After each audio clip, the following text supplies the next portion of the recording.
নমস্কাৰ আপোনালোক সকলোকে ডাটা নিউজলৈ স্বাগতম জনাইছোঁ। আজিৰ দিনটোৰ গুৰুত্বপূৰ্ণ বাতৰিবোৰ লৈ আহিছোঁ অসমৰ লগতে ভাৰতৰ বিভিন্ন প্ৰান্তৰ পৰা।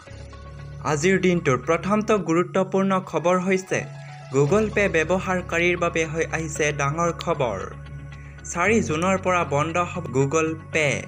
অনলাইন লেনদেনৰ ক্ষেত্ৰত বাধাৰ সন্মুখীন হ'ব ব্যৱহাৰকাৰীসকলে। গুগলে নিশ্চিত কৰিছে এই কথা। বিশ্বৰ কোনো প্ৰান্তত বন্ধ হ'ব গুগল পে' সেৱা। বিশ্বৰ 2 ঠাইত বাহাল থাকিব এই সেৱা। ভাৰত আৰু ছিংগাপুৰক বাদ দি সকলোতে বন্ধ হ'ব গুগল পে'। গুগল পে'ৰ পৰিৱৰ্তে আহিব গুগল ৱালেট।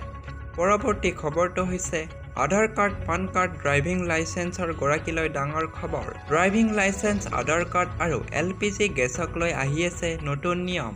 জুনৰ 1 তাৰিখৰ পৰা সলনি হ'ব কেইবাটাও নিয়ম।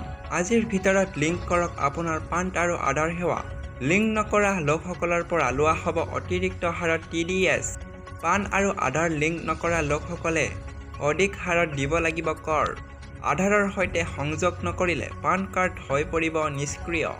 আধাৰ কাৰ্ডৰ গৰাকীয়ে 14 জুনৰ ভিতৰত কৰিব লাগিব আধাৰ আপডেট।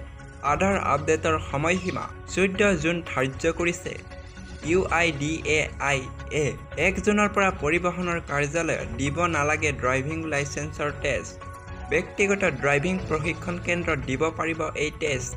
লাইচেন্স নোহোৱাকৈ গাড়ী মটৰ চলালে ভৰিব লাগিব জৰিমনা। লাইচেন্স নোহোৱাকৈ গাড়ী চলালে ভৰিব লাগিব 2000 টকাকৈ জৰিমনা। কিশোৰে গাড়ী চলালে ভৰিব লাগিব 25,000 টকা জৰিমনা। 1 জুনৰ পৰা বাণিজ্যিক চিলিণ্ডাৰৰ মূল্য হ্ৰাস পোৱাৰ সম্ভাৱনা কৰিছে। পেট্ৰল ডিজেলৰো মূল্য সাল সলনি হোৱাৰ সম্ভাৱনা কৰিছে